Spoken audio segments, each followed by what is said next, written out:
नमस्कार, बहुत स्वागत है आपका। आप देख रहे हैं अपनी डपली अपना राग और मैं हूं आपके साथ शीनम शर्मा। सबसे पहले आपको बता दें कि अयोध्या धाम में सीएम योगी ने आज अपनी पहली कैबिनेट की मीटिंग की है और इस बैठक में यूपी के विकास को लेकर कई अहम फैसलों को लेकर चर्चा की गई। यूपी विधानसभा का शीतकालीन सत्र 28 नवंबर से शुरू होगा। ये सत्र 28 नवंबर से 1 दिसंबर तक चलेगा। इस दौरान योगी सरकार सदन में वित्तीय वर्ष 2023-24 के लिए अनुपूरक बजट भी पेश करेगी। सीएम योगी ने कैबिनेट की जानकारी देते हुए कहा कि अयोध्या में पहले से डबल इंजन की सरकार के सहयोग से कुल 178 परियोजनाएं चल रही हैं। पीएम मोदी की इच्छा है कि अयोध्या को सोलर सिटी के तौर पर विकसित किया जाए और इस मौके पर सीएम योगी ने कहा कि अयोध्या एक युग की ओर जा रहा है। पूरी दुनिया अयोध्या की ओर आकर्षित हो रही है। कैबिनेट में कुल 14 प्रस्ताव आए। सबसे पहला यूपी में पहली बार अंतर्देशीय जल मार्ग प्राधिकरण का गठन है। श्री अयोध्या धाम तीर्थ विकास परिषद का प्रस्ताव पास किया गया है। देवीपाटन तीर्थ विकास परिषद का प्रस्ताव पास हुआ है और मुजफ्फरनगर में शुक तीर्थ विकास परिषद का प्रस्ताव पास हुआ। रामायण और वेद पर शोध के लिए अंतर्राष्ट्रीय शोध संस्थान का प्रस्ताव पास हुआ। 28 नवंबर से यूपी विधानमंडल का शीतकालीन सत्र शुरू होगा।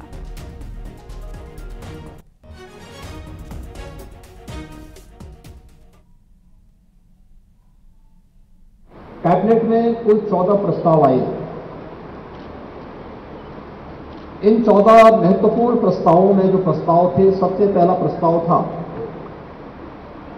उत्तर प्रदेश के अंदर पहली बार इनलैंड वाटरवे अथॉरिटी का गठन, यानी उत्तर प्रदेश अंतर्देशीय राजमार्ग प्राधिकरण के गठन का एक प्रस्ताव है। हम सब जानते हैं कि उत्तर प्रदेश के बारे में ये कहा जाता था कि उत्तर प्रदेश एक लैंडलॉक्ड स्टेट है। दुनिया के अंदर भी और देश के अंदर भी उन देशों ने प्रगति की जिनके पास जितना बेहतर जल मार्ग है। दूसरा, अयोध्या धाम की दृष्टि से मैंने पहले बताया कि वहां पर पहले से ही 178 महत्वपूर्ण परियोजनाएं, जिनमें केंद्र और राज्य सरकार 30,500 करोड़ रुपए से अधिक खर्च कर रही है। इन परियोजनाओं के साथ साथ आने वाले समय में यहां आने वाले श्री राम जन्मभूमि में भगवान रामलला के भव्य मंदिर निर्माण के उपरांत रामलला के मंदिर में विराजमान होने के बाद श्रद्धालुओं और पर्यटकों की जो भारी संख्या यहां पर आने जा रही है, उसको ध्यान में रखते हुए यहां पर श्री अयोध्या धाम तीर्थ विकास परिषद के गठन का भी एक प्रस्ताव रखा गया है और इसको हमारी कैबिनेट ने पास किया है। यहाँ के पर्व, यहाँ के त्यौहार, यहाँ की व्यवस्था को और अच्छे ढंग से कोऑर्डिनेट करते हुए स्थानीय स्तर पर, राज्य स्तर पर, केंद्र सरकार के सहयोग से और अन्य विभिन्न धर्मार्थ संस्थाओं के सहयोग से इसे कैसे हम आगे बढ़ा सकते हैं, इसके लिए इस प्रस्ताव को भी हम लोगों ने पास किया है। हमारा शीतकालीन सत्र प्रारंभ करने के लिए 27 को दलीय नेताओं की बैठक होने के साथ ही 28 नवंबर से हम शीतकालीन सत्र करेंगे, जो लगभग 1 सप्ताह का हो सकता है। तो 1 सप्ताह के लिए इस सत्र को, जिसमें सरकार की सप्लीमेंट्री डिमांड्स आएंगी, कुछ विधायी कार्य हैं, ये भी इस दौरान संपन्न होंगे। इन महत्वपूर्ण मुद्दों को लेकर के आज हम सब यहाँ पर आए थे। यहाँ के विकास कार्यों को हमारे कैबिनेट के सभी साथियों ने उसका प्रेजेंटेशन देखा है। जन्मभूमि मंदिर जाते समय, हनुमानगढ़ी जाते समय कुछ कार्यों का अवलोकन भी किया है और अयोध्या धाम के समग्र विकास को ध्यान में रख करके जो आदरणीय प्रधानमंत्री जी की मंशा है, उनके विजन के अनुरूप हम अयोध्या को, उत्तर प्रदेश को विकास के एक नए प्रतिमान के रूप में स्थापित करने में सफल होंगे। इस विश्वास के साथ परसों दीपोत्सव कार्यक्रम में आपसे फिर से यहां पर मुलाकात होगी। और चलिए सीधा रुख करते हैं। संकेत मिश्रा मेरे सहयोगी लाइव जुड़ चुके हैं इस पर ज्यादा जानकारी और बातचीत के लिए। संकेत, आज का दिन काफी महत्वपूर्ण और आज का दिन ऐतिहासिक भी। 9 नवंबर की ये तारीख, जहां पर आज अयोध्या में कैबिनेट की मीटिंग होती है और कई अयोध्या के विकास से जुड़े प्रस्ताव रखे जाते हैं और उत्तर प्रदेश के विकास पर भी चर्चा होती है। बिल्कुल जाहिर सी बात है, 9 नवंबर की तारीख एक बार फिर अयोध्या के विकास के लिए, अयोध्या में के सांस्कृतिक विकास के लिए दर्ज हो गई है, ऐतिहासिक हो गई है। आज योगी कैबिनेट की बैठक में अयोध्या को जहां तमाम सौगातें मिली, वहीं उत्तर प्रदेश में जो सांस्कृतिक आध्यात्मिक विकास को लेकर तमाम ऐसे प्रस्ताव थे जिन पर मुहर लगाई गई है।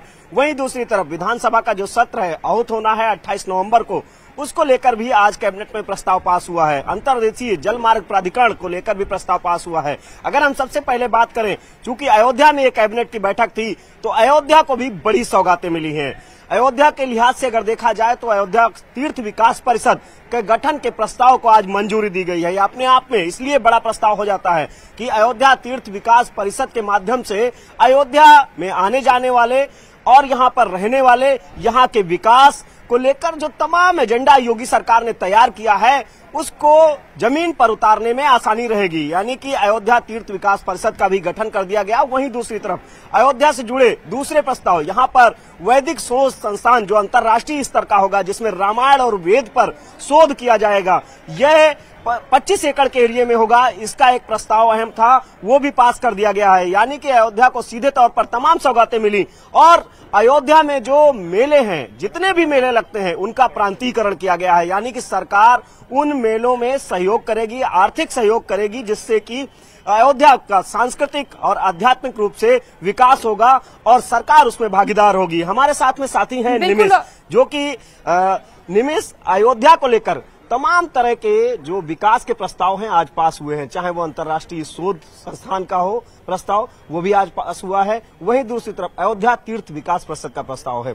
किस तरह से इसको देखते हैं, क्या लगता है कि इसको कितना अयोध्या के लोगों को और अयोध्या में आने वालों को राहत मिलेगी? देखिए, धार्मिक क्षेत्र में अयोध्या में बड़ी संख्या में श्रद्धालु आते हैं। वेद और रामायण पर रिसर्च शोध, उसके लिए एक बड़ी परियोजना अब अयोध्या को मिलेगी। ये जाहिर सी बात है, अयोध्या में तमाम वेद पाठी जो बच्चे हैं, जो दराज से जो लोग आते हैं, जो सनातन से जुड़ना चाहते हैं, उनके लिए एक बहुत अनूठी पहल होगी। इसके अलावा अयोध्या में जितने भी मेले हैं, चाहे वो फिर रामायण में जो जितने भी 3 मेले हैं, प्रमुख रूप से भगवान रामलला का जन्मोत्सव का मेला होता है, और श्रावण झूला मेला होता है और कार्तिक मेला होता है, जिसमें परिक्रमा होती है।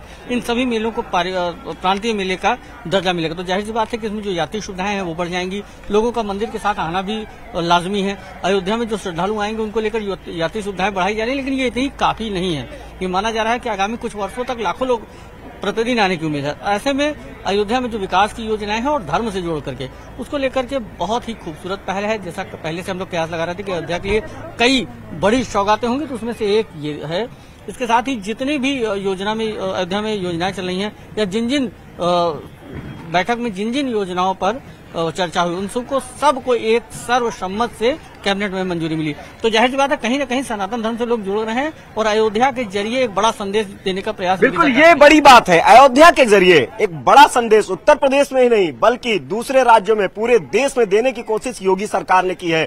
अयोध्या के विकास से जुड़े हुए तमाम जो प्रस्ताव थे वो तो पास हुए हैं। इसके अलावा मुजफ्फरनगर, हाथरस, इसके अलावा देवीपाटन तीर्थ विकास परिषद, यानी कि जो आध्यात्मिक एजेंडा है योगी सरकार का, वो पूरी तरीके से नजर आया और तीर्थ विकास परिषद का गठन किया गया। चाहे सुख तीर्थ विकास परिषद हो जो कि मुजफ्फरनगर में है, इसके अलावा जो देवीपाटन तीर्थ विकास परिषद है, यानी कि इन तीर्थ विकास परिषदों के गठन से सीधे तौर पर जो आध्यात्मिक पर्यटन को बढ़ावा मिलेगा और जो आध्यात्मिक सांस्कृतिक क्षेत्र हैं, आध्यात्मिक क्षेत्र हैं, जो उनका विकास पूरी तरीके से होगा। ये एक बड़ी सौगात है अयोध्या ही नहीं पूरे उत्तर प्रदेश के लिए। यही नहीं, अंतर्राज्यीय जो जलमार्ग प्राधिकरण का गठन हुआ, खुद मुख्यमंत्री योगी आदित्यनाथ ने बताया कि अयोध्या की राजकुमारी कैसे साउथ अफ्रीका गई, वो जलमार्ग के माध्यम से गई थी।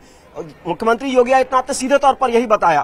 तो ऐसे में अंतर्राज्यीय जलमार्ग के गठन से, प्राधिकरण के गठन से जाहिर सी बात है कि एक बड़ी सौगात है और इसमें पर्यटन को बढ़ावा मिलेगा ही मिलेगा। साथ ही व्यापारिक जो तालमेल है वो बेहतर होगा, व्यापार की दृष्टि से उत्तर प्रदेश का विकास और बेहतर होगा। वहीं दूसरी तरफ जो विधानसभा का सत्र आयोजित होना है, उसको लेकर भी आज अयोध्या में इस ऐतिहासिक कैबिनेट की बैठक में निर्णय लिया गया, उसका प्रस्ताव को पास किया गया है। तमाम जो विधानसभा के जो शीतकालीन सत्र है जिसमें अनुपूरक बजट आना है, उससे जुड़े हुए तमाम जो प्रस्ताव हैं वो आज पास किए गए हैं। जाहिर सी बात है कि अयोध्या के माध्यम से कुल मिलाकर 14 प्रस्ताव जो पास किए गए, अब जाहिर सी बात है कि अयोध्या का कायाकल्प होगा और अयोध्या जितनी दिव्य भव्य नगरी पहले से है और ज्यादा दिव्य भव्य से बनाने की कोशिश रहेगी। बात अगर रामलला की प्राण प्रतिष्ठा की करें तो 22 जनवरी 2024 को ये प्राण प्रतिष्ठा होगी। उससे पहले भी ये मीटिंग काफी महत्वपूर्ण हो जाती है। जाहिर है कि मीटिंग में इसे लेकर भी चर्चा हुई होगी। बिल्कुल जाहिर सी बात है, जिस तरीके से अयोध्या में ये कैबिनेट की बैठक आयोजित हुई, उस कैबिनेट की बैठक से पहले मुख्यमंत्री योगी आदित्यनाथ सबसे पहले रामलला पहुंचे और वहां पर दर्शन किया और कैबिनेट के सभी सदस्यों के साथ में। उसके बाद मुख्यमंत्री योगी आदित्यनाथ हनुमानगढ़ी पहुंचे, वहां पे दर्शन किया। निमेश समय बताएंगे। निमेश, मुख्यमंत्री योगी आदित्यनाथ यहाँ पर आए अयोध्या में और उसके बाद रामलला पहुंचे, हनुमानगढ़ी पहुंचे और फिर उन्होंने कैबिनेट की बैठक की। किस तरह का संदेश है ये? देखिए, एक 2024 का चुनाव आ रहा है और उससे पहले पूरी कैबिनेट ने रामलला का आशीर्वाद लिया। सबसे पहले हनुमान जी के जो चिरपरिचित अंदाज है, मुख्यमंत्री जब भी अयोध्या आए हैं, लगभग 65 बार अयोध्या आ चुके हैं और इस दरमियान सबसे पहले वो हनुमानगढ़ी पर जाते हैं, यहाँ पर दर्शन पूजन का उनका विधिक कार्यक्रम होता है। और इस बार उन्होंने अपनी कैबिनेट के एक एक मंत्री को स्वतः तिलक लगाया, जैसा भी हम लोगों ने देखा। उन्हें रामनामा पहनाया गया, माला पहनाई गई और उसके बाद पूरी कैबिनेट के साथ उन्होंने हनुमानगढ़ी पर पूजन किया है, वहां से परिक्रमा किया और फिर रामलला गए। रामलला के मंदिर में विराजमान रामलला की आरती उतारी। वहां पर रामलला के पुजारी ने भी लोगों का स्वागत किया। रामलला का जो तिलक है, विजय तिलक है, वो तिलक लगाया और उसके साथ ही इनको माल्यार्पण करके इनका स्वागत किया। इन्होंने भगवान की आरती उतारी, उनका आशीर्वाद लिया और फिर रामलला के निर्माणाधीन भवन तक सारी कैबिनेट के साथ गए। जो गर्भगृह है उस जगह पर जाकर माथा टेका मुख्यमंत्री ने और सबको बताया कि कैसे मंदिर बन रहा है, क्या क्या इसमें टेक्निक इस्तेमाल हो रही है, ये तमाम चीजें जो थी।